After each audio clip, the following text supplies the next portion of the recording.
Hi and welcome. I'm Carmen. I practice minimalism since about 6 years, and today I want to share with you guys our minimalist home. Come on in. I live here with my husband and our dog Ivy, and while I practice minimalism, they don't care so much about it. So I think this gives you a good glimpse into a home that is minimalistic but still realistic.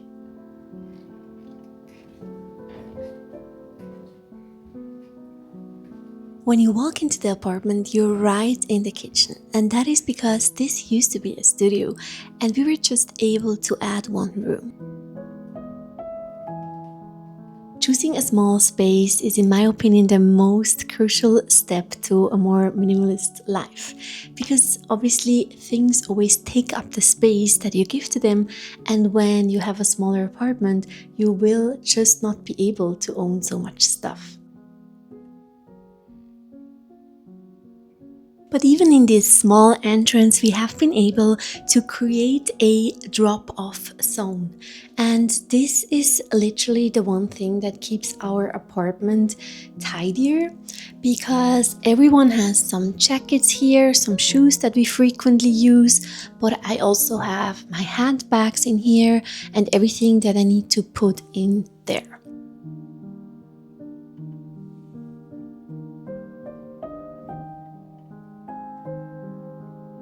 Even Ivy has her own little area with her leashes with the most frequently used toys. That way, whenever we want to leave the house and we come back, we have this drop-off zone and we can enter into the apartment already everything in its place. The kitchen is probably the area that you guys already know best because I've already filmed a full kitchen tour. Just two things I quickly can share is that this kitchen used to be very colorful, and I just covered it with this matte contact paper, and it makes the whole space so much more calm. And then the other thing is just that I decluttered my kitchen. I keep everything in the drawers. I always keep the countertops empty. And yeah, I think in a small space, this visual calmness is so important and makes the space instantly more attractive and inviting to live in.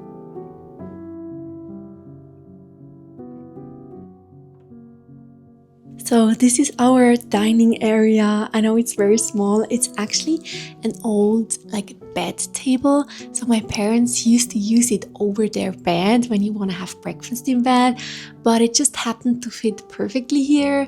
And here you can see how it's even more important that we have this drop-off zone, because at the beginning what happened was someone enters and you put your bag here and your jacket here, and then you want to have dinner and there is no space. So for us, especially in these shared zones, it's so important that we always keep it clutter free. It took us a while to, figure out the system so that we get there. So if you think, how is this impossible? Just don't give up. It is possible. And it's just so crucial that the shared areas are always clutter free. This is the living area, and the one centerpiece in here is definitely the modular sofa we invested in. It's modular, but it's also washable, and that means it doubles perfectly as a guest bed. But also because it is modular, it can potentially expand in the future, or we could also split it up if we decide to move somewhere else. Oh, and by the way, Ivy's dog bed is also on our sofa. We just used some old cushions and a blanket to create her area there. We actually once invested in a dog bed and she never used it, so we gave it away. And I feel like that is such an important lesson, that you really design the space according to your needs. So this is my husband's work area. This is where he keeps all his stuff, books, electronics, etc. It will be blurred because, my husband doesn't share his life on the internet, but I'm very grateful that he lets us still do this little home tour. And then back here, there is Ivy's area. And I think it's just important for everyone to have their area. Obviously, Ivy doesn't care. She doesn't chill here, but just we keep all her stuff there, all the dog food and everything. And having these separators, these for example, furniture where you put all your stuff. Also for my husband, for Ivy, you will see mine in a bit. It's just very cool because you give the stuff kind of borders and you say, hey, you can come until here, and if it's more than that, we have to declutter.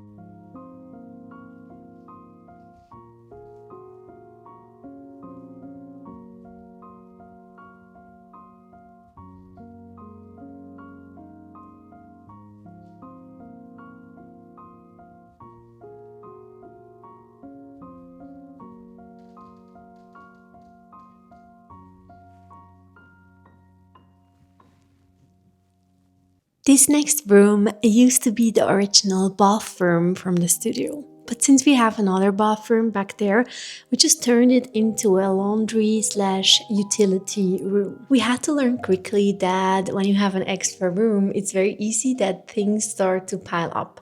For example, when a package arrived, instead of putting the cardboard away, we just put it in here. And then when we want to declutter something, instead of giving it away or selling it, we just put it here and let it rest for a while. So we had to agree that we stopped this habit. So now that it's empty again, we can use this room as mostly as a laundry room. And we don't have a drying rack anymore. We just put the clothes on this towel warmer, which is actually very handy because it dries your clothes so quickly. Other than that, we just store other household things, all my cleaning equipment, etc. in here. Okay, now let's head the other direction so that I can share with you guys the rest of the apartment.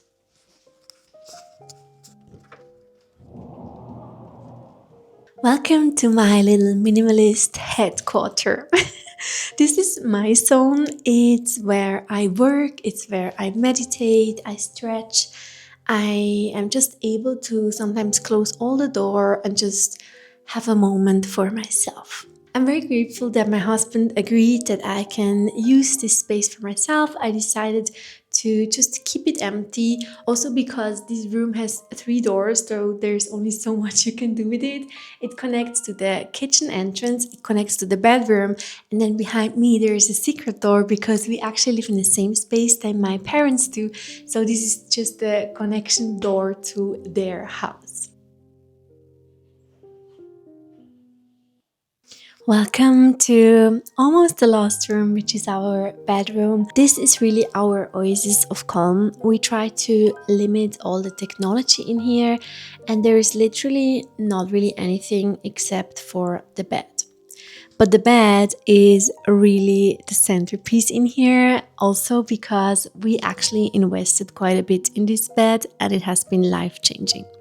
As someone who used to, did everything, sleep on the floor, sleep on a yoga mat, I have to say, going to like a real bed furniture mattress store and actually measuring your bodies and tailoring everything to your body has been transformative to me. I honestly think if you want to start declutter, if you want to start simplify your life, start with the bedroom. Just get rid of everything that doesn't have to be in there, because it really gives you a space to just calm down, to give your eyes and your head some good resting space. And having good sleep can really transform your whole life to the better.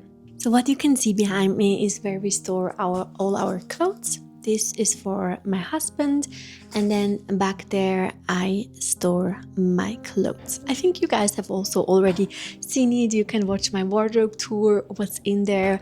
And then behind there is literally the last room, which is our main bathroom.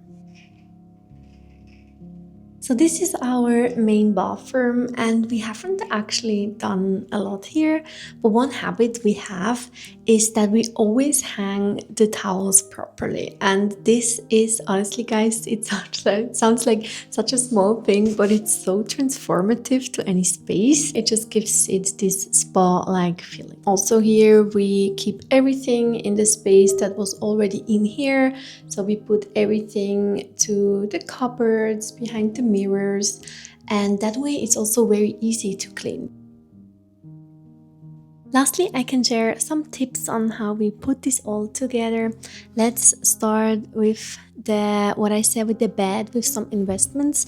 So I would always say to test first before you invest. And what I mean by that is that we, for example, first put some mattresses on the floor and sleep there just to get used to the space, because maybe we want to turn another room into the bedroom, and if we would have invested in a bed it wouldn't have fit. You can do that with things you already own, with things from your family, friends, or also some things from Facebook Marketplace. The next thing I then always did is that I took a picture of the room and screenshotted the item online, and then I put it together in Canva first. Just by doing this, I could see how many things actually don't fit, and without doing that, I would have probably bought them. And then I always try to go to showrooms to actually see the materials in real life. And the last thing I had to learn is how to create atmosphere without actually buying things. So as you can see, I don't own any decoration. I think it just collects dust and I don't like cleaning that much. So I had to learn that with creating atmosphere with only minimal things, it's really about the fabric. So try to go for natural fabrics as much as possible. For example, this linen curtain really transformed this room. But also the sofa, the material it has, it is very soft. And for example, for the cushions, I tried to go with a similar color, but just different textures. That really creates a nice atmosphere, but it's still nice and calm for the eyes to look at. That was it, guys. That is our minimalist home. I hope this was inspiring, and you can watch my kitchen tour next if you haven't seen that. Until next time, bye!